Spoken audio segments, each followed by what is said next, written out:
Polo, the Netflix documentary series produced by Archewell Productions and executive produced by the Duke and Duchess of Sussex, Prince Harry and Meghan Markle, is an extraordinary and compelling exploration of human spirit, tradition, and connection. While Polo serves as the backdrop, this series transcends the sport to tell a deeply human story, capturing the triumphs and trials that define our shared experiences. At its core, Polo is a story about love, loyalty, and the fragility of life. Through the lens of this ancient sport, the docuseries examines themes that resonate universally: family dynamics, societal expectations, and the profound bond between humans and animal. It eloquently portrays the pressures of commitment, the joys of winning, and the pain of losing. In doing so, it reveals that no matter our socioeconomic status or cultural background, certain emotions and struggles connect us all. The docuseries masterfully blends the sport of polo with stories of human resilience and vulnerability. Rather than lingering on its exclusivity, which the British made it so, the series uses polo as a metaphor for life's challenges and victories, exploring how individuals navigate tradition, expectation, and personal growth. What sets polo apart is its storytelling. True to the hallmark of great documentaries, it educates, inspires, and evokes empathy.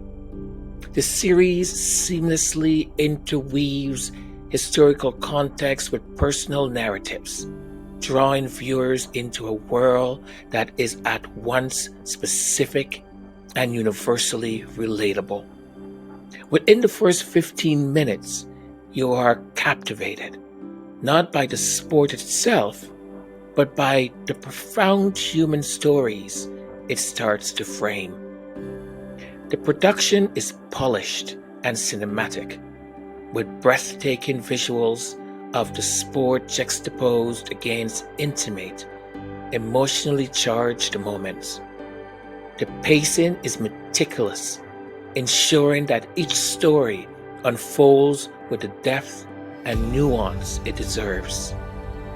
Inevitably, polo has faced criticism, much of it stemming not from the series itself, but from bias against its producers, Prince Harry and Meghan Markle, the Duke and Duchess of Sussex. The vitriol in some quarters of the UK media and public discourse is as persistent as it is unfounded. However, to dismiss this docuseries on the basis of its executive producers is to miss out on a richly layered and moving exploration of the human condition. This series is not about Harry or Meghan. It is about the universal language of love, perseverance, and connection. It challenges us to look beyond societal divides and recognize the shared experiences that bind us as human beings. Polo is a triumph of documentary filmmaking, offering a poignant and thought-provoking exploration of life through the lens of a centuries-old sport. It teaches us about tradition and change, about fragility and resilience, and above all, about the enduring power of human connection. For those willing to look beyond the noise and give this series a chance, it promises an enriching and deeply moving experience. This is storytelling at its best: raw, beautiful, and profoundly human. I highly recommend it.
Hello and welcome. This is Majesty's Sussex Report After Dark, and I'm Antonio. Thank you for spending some of your valuable time here with us. So, what you heard at the beginning there, that's my official, I guess, review of the docuseries Polo. The review without me getting all emotional and oh boy, I've listened to that review a few times and I was like, oh, why do you get so emotional? But you folks, I really hope you don't mind, and I really hope you don't get sick and tired of me getting emotional ever so often or too often. I think when I do these things, especially when it's very fresh, the emotion or whatever, I go into it thinking that I'm going to be cool and collective. And I always think also, listen, you can edit this out, right? And I have found that because I try and do lots of editing in one way or another to make sure that it's a little bit more seamless, the delivery. Sometimes I'm so tired, or I'm like, listen, this is just, it's me, and I'm not going to just fake me or something, right? This is the way I felt. This is the emotion that came, and it is what it is. Some people will like it, some people will not like it. And I know some of you have said, Antonio, you make us cry, or you made me cry, or you made me get all teary-eyed. It's not intentional. That's one. And secondly, that happens to me too. The minute someone starts to cry, I start to get emotional about it too. But listen, I am human, and I think at this stage of my existence, I was a brave kid for a long time, and I think all the pent-up tears are coming out now as an adult. Anyways, enough about that. I hope you folks enjoy the review, the official review, without me being all emotional. I just thought of something, actually. Oh man. Oh, I should have put that in there. You know what just came to my mind? The relationship between fathers and sons. Because there's actually, I can pinpoint 3 very distinctive relationships between father and son. And what does that mean? And how those relationships, you know what? It's all right. It's okay. I can't keep redoing things a million times. But I hope we're able to sort of, for people who think it's just sort of like a documentary on the mechanisms or how to play polo, that we're able to tell them that polo is the backdrop of this very human story or stories. I was telling a friend of mine today, sorry, I mean yesterday. I said to her, "You've got to watch it," and she's like, "Well, I'm not interested in polo." I said, "It's not about polo." I said, "Well, it is about polo, but it's about the human stories, the people um, behind the game or in the game, and families, and sons, and fathers, and husbands and wives and partners and all of that." And I said, "It's really, really, really good." So she promised me that she will. So I told a whole bunch of other my other friends too. So, and hopefully we can get it into the top 10 maybe by this weekend or even sooner. So I've been told that the way Netflix sort of evaluates this, it's watch time.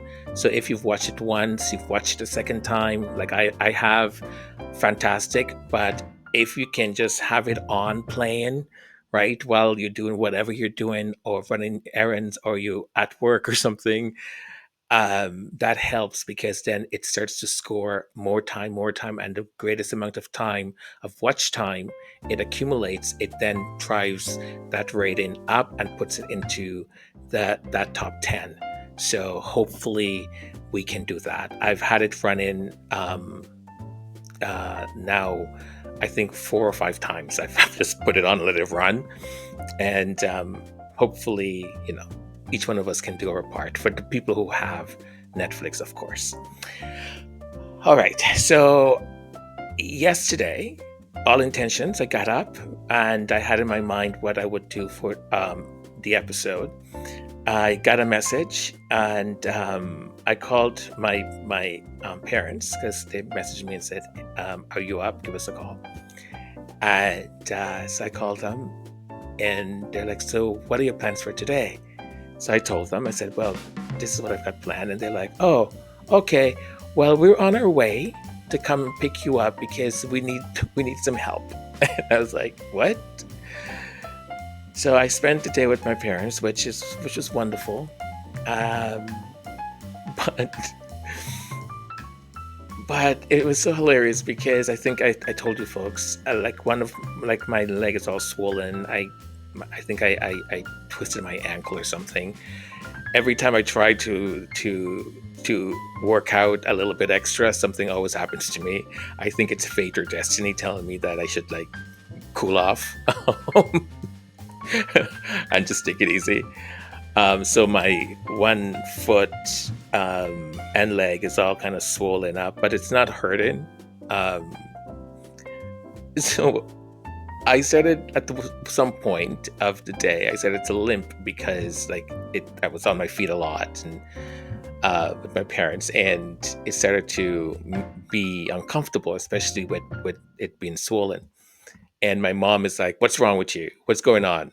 What happened?" So she's like, I said, "Oh, it's just from exercising. I think I sprained my ankle." And she's like, "Oh, you sprained your ankle." She goes, "What is wrong with you? Did you stretch? Did you do?" I said, "Mom, I always I am awful, folks.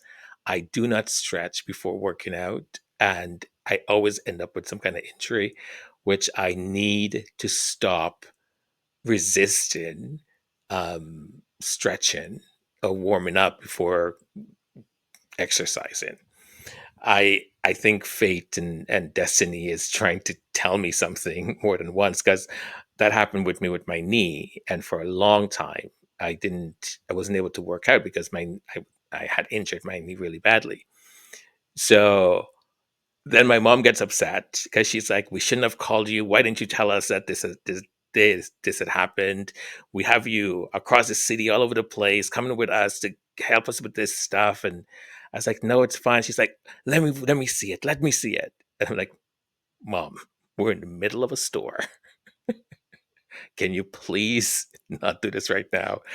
She's like, "Let me see it." And I'm like, "Okay, woman." So I took my shoes off, and she's like, "Oh my God, it's so swollen. Why didn't you say something? I don't understand why you don't speak up."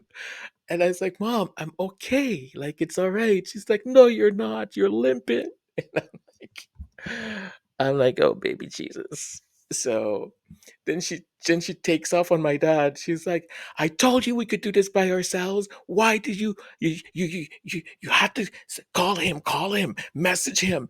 And she's like, "We could have done this. This is not that complicated." And my dad is like, I didn't know yet." The two of them are going at it in the store. And I'm looking, going, "Oh, baby Jesus, can they please stop?" And then the funny thing is, and I know you folks know this, is that I think especially your mother, and my mom had said this to us before. She goes, "Yes, you are all adults and you're grown men, but you're you will always be my boys." And you know, one just has to accept that. Anyways, they did stop. After I started to walk away from them. So they stopped, and my dad was like, "¿Por qué no me lo dijiste? Why didn't you tell me that you had?" I said, "Dad, it's not a big deal. Like, it's okay. It's all right. Hopefully, we'll. I don't know. I'm like, you folks needed the help." So I didn't get to do the advent calendar for yesterday. So today you will get two advent calendar stuff, and so that's it for now. Let's get to what I've got prepared for you, and you know they told me that I was supposed to have a co-host. That's what I was told. But, I mean, it's quite early in the morning right now, and I don't know where this co host is. So, I hope this co host shows up at some point. How do you folks like the decoration? It's very festive, right? Right? Even our little space guy with the rocket has a little Santa hat on with reindeer antlers antlers on, so that's kind of cute. Yeah. Oh, thank you to all you new subscribers. It's been really great to see the amount of people that have actually subscribed lately. Thank you, thank you, thank you, thank you. Um, I appreciate each and every one of you. For the folks that have been here for a while, you continue to inspire me. You continue to motivate me to do what I do. And I thank you from the bottom of my heart for your continued support. And for the new members, thank you. Sorry, the new subscribers. Thank you. Thank you for checking us out, liking it, and subscribing. And the hope is that you stick around and participate and or not participate and share the podcast out with people who you may think are like-minded and would like this sort of thing. So thank you very, very, very much. We are growing. We're growing at a very leisure pace, which is fine, but we are growing, which is good. And I guess let's get into our first segment. I wonder when this person is going to show up. Like, really? I've been speaking now for what, 15 minutes? Oh well, maybe they'll show up soon.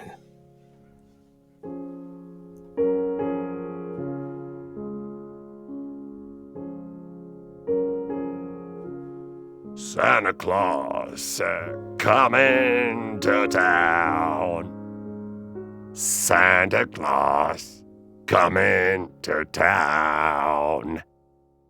Santa Claus coming to town. Ho, ho, ho! Ho, ho, ho! Ho, ho, ho! Imagine a sport that combines the thrill of horse riding, the precision of hockey, and the passion of an entire nation. What sport it is? Come on, we're talking about it right now. It's polo. So, polo in Argentina is an experience like no other. In the rolling pampas de Argentina, in the rolling pampas of Argentina, I like I see pampas and immediately it's like my brain switched to Spanish. Okay, the rolling pampas of Argentina. Um, Polo is more than just a sport. It really is a way of life. Picture vast open fields, majestic horses galloping with grace, and skilled players wielding mallets with unparalleled expertise. This is the world of Argentine polo, where tradition meets athleticism. Our our story begins in the late 19th century when British settlers introduced polo to Argentina.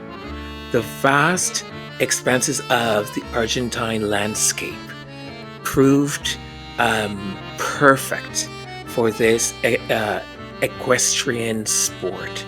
By the early 20th century, Argentina had not only embraced polo, but had become its beating heart. At the core of Argentine polo are the estancias. Estancias are large ranches that dot the countryside.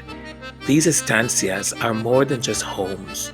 They are training grounds for the finest polo um, um, horses and players.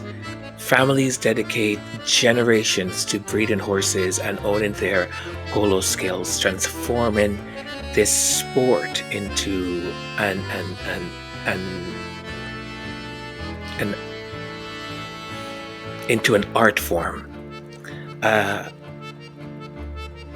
and the stars really of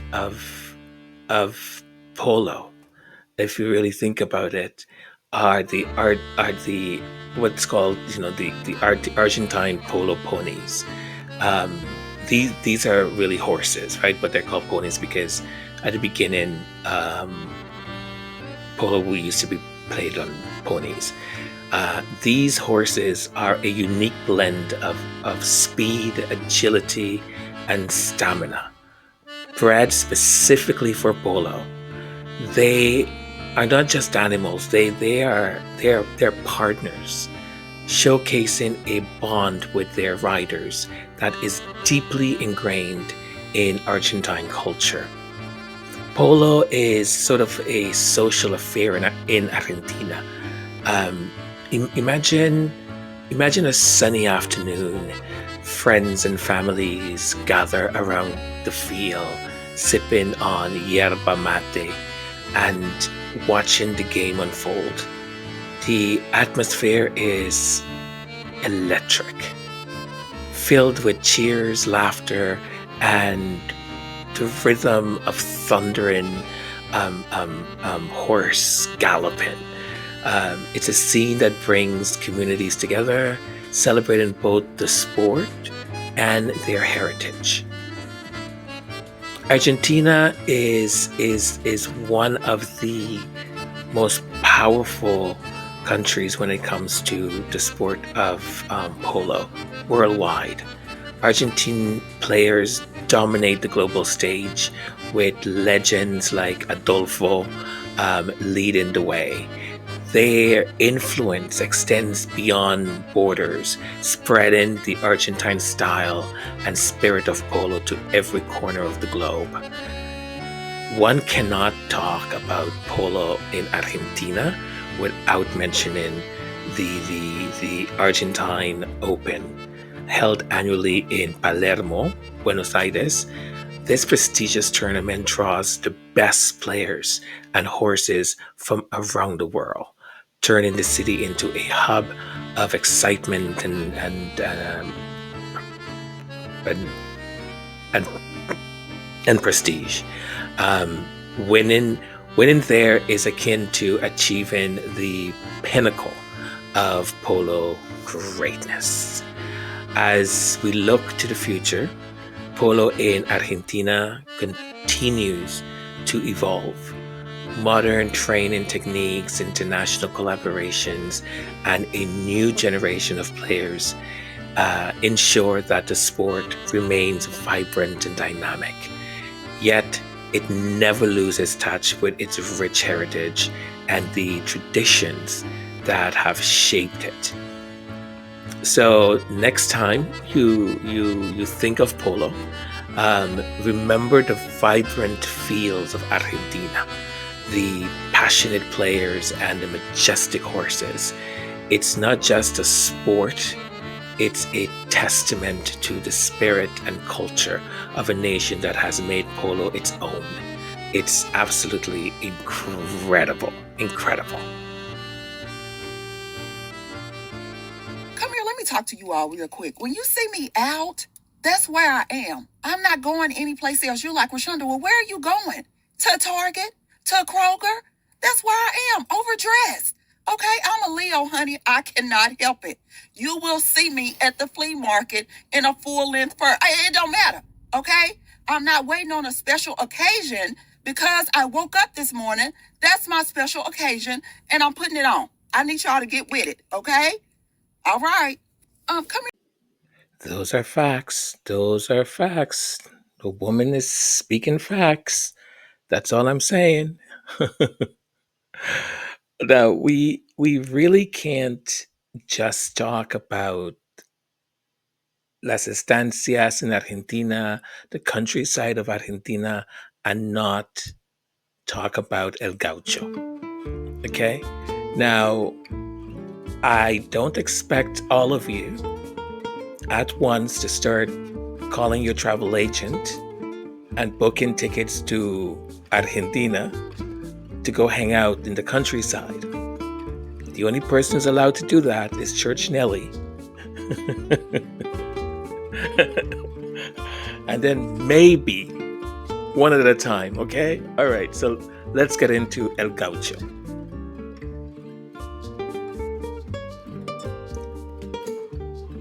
El Gaucho, the Gaucho, is an iconic figure in Argentina, often compared to the cowboy in North America. El Gaucho culture began to take place in the late 18th century. These nomadic horsemen were primarily of mixed European and indigenous ancestry, and they roamed the vast grasslands of Argentina, Uruguay, and southern Brazil. They were skilled horse riders. Well, they are skilled horse riders and cattle herders, often living a rugged, independent lifestyle. During the Wars of Independence in the early 19th century, gauchos played a crucial role. They used their guerrilla tactics and horsemanship to support the patriot forces against Spanish rule. Their bravery and resilience became emblematic of the struggle for freedom.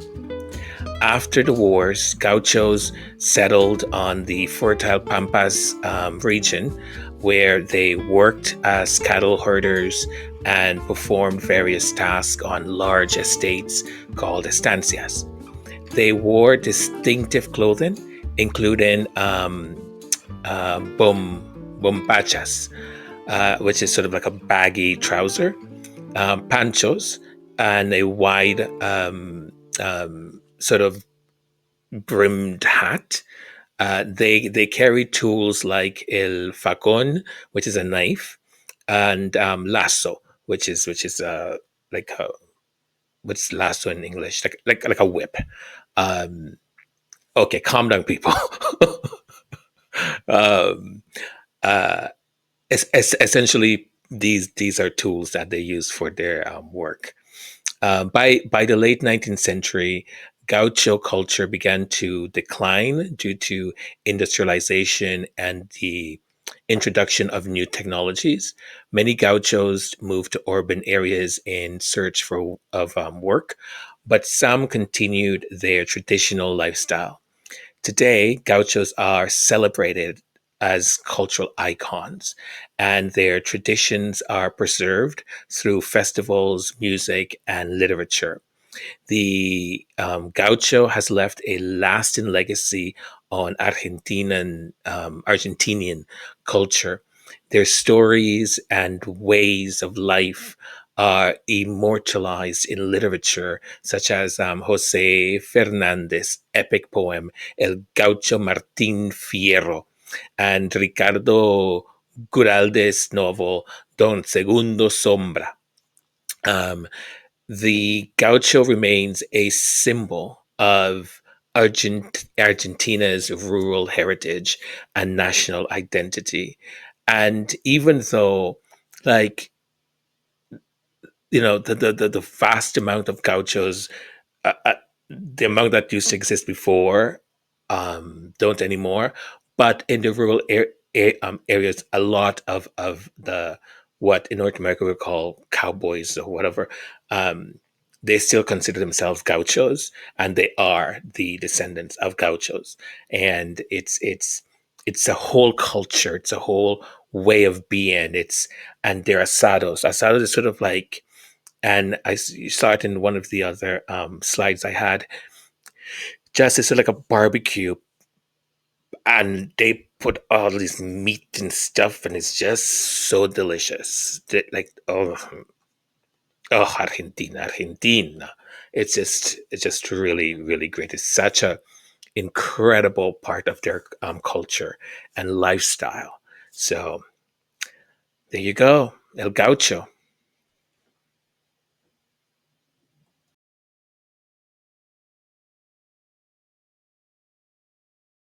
Polo is the favourite sport of Prince William, who, of course, isn't appearing in the documentary because he's not speaking to his brother. I mean, you can't do a polo documentary, frankly, by Prince Harry if you don't include the British royal family in it, because they've been playing polo for decades. Agreed with you, Andrew. That's it. There is no mention whatsoever, and it's almost like Harry's just erased how he got into the game in this. So that's very interesting as well. He's focusing it solely on playing polo, where he is now in the United States, and also when he plays for the charity over in Africa. So it's across that, but it's like he's just eliminated that past history. They're very good at Polo is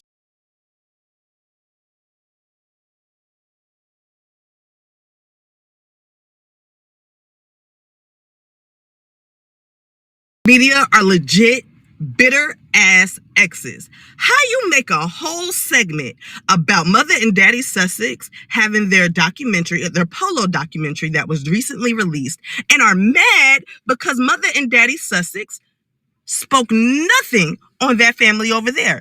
Y'all wanted Mother and Daddy Sussex to stop talking about that family over there. So when they do, you are now mad because Mother and Daddy Sussex gave y'all what y'all wanted, which was to stop talking about that family, right?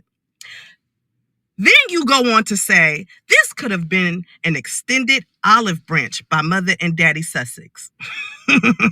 Now, I'm going to hold your hand when I say this. That goddamn olive branch. Fuck it. Yes, fuck the branch. Because you see, y'all always look to Mother and Daddy Sussex when anything goes on with that family over there. Y'all always look to Mother and Daddy Sussex for a statement when anything goes on with that family over there. Y'all always look for Mother and Daddy Sussex to extend an olive branch. But that man and his wife over there are just as grown as Mother and Daddy Sussex. They could have extended an olive branch when they went to the uncle's funeral. Supposedly, Willie Leakes went to the uncle's funeral. Had he gone, he could have spoken to his brother then. An olive branch could have been extended then. Oh, let's not forget. That girl over there just recently made a post about baby loss awareness. Did she extend an olive branch? Did she call her sister-in-law when she experienced a miscarriage? As far as we know, publicly, nah, because you would have known that would have been leaked had it had happened.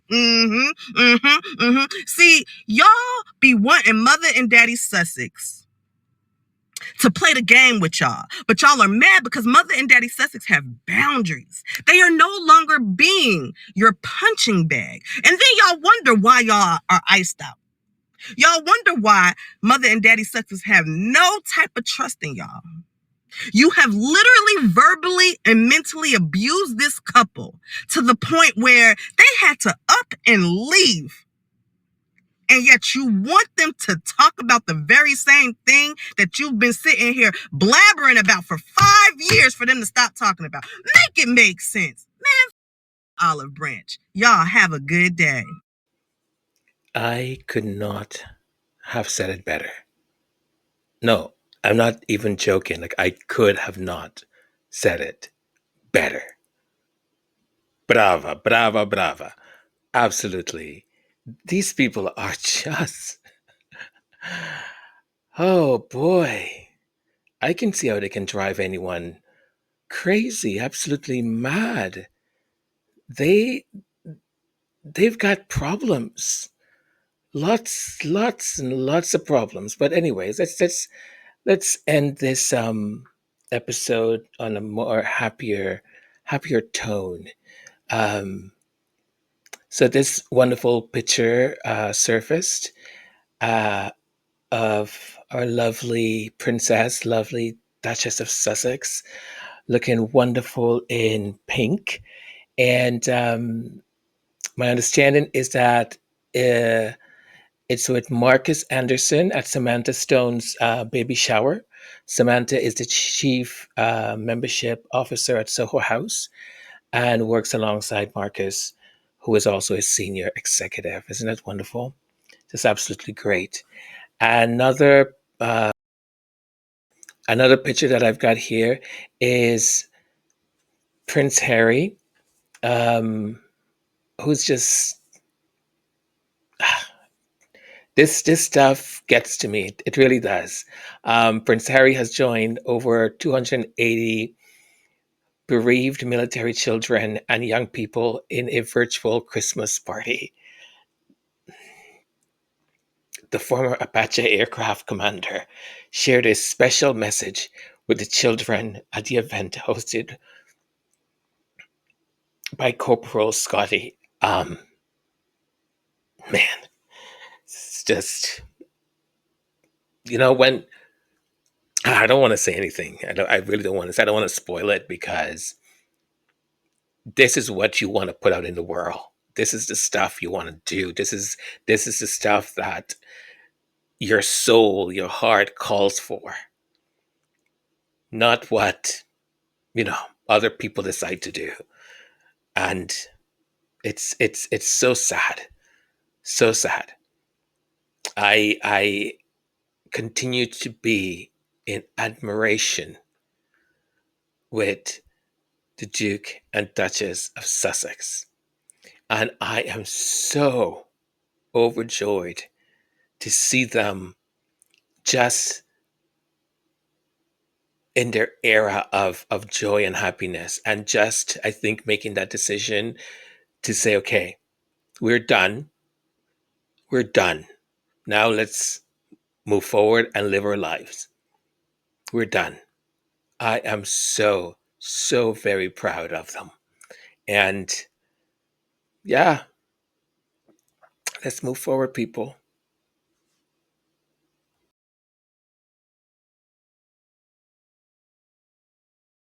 Now, I ain't one to gossip. But Willie Leaks, is you okay? For real. Are you okay? Because I can't put my finger on it, but something don't look right with you over here. I mean, I have been seeing, recent videos of you swaying back and forth. You looking a little unstable. And I can't put my finger on it again, but in this picture, I mean, are the eyes sunken in? Are there dark circles going on? I mean, I know we were supposed to be worried about your wife and them, and her pre-cancerous cells, but I'm starting to think that was all a cover-up for you, because something's going on. I mean, are you okay? I'm starting to get a little worried. No, I'm not, because everything you wish for H&M might be spinning the block for you. But for real, is you okay? It's okay. Let's talk about it. Since you like to leak everything else, you might as well leak what's going on with you, boy. Or was the leak you with the precancerous cells and not your wife? Oh, I'm starting to sound like a troll lunatic of the ranger. Oh, my bad, boy, my bad.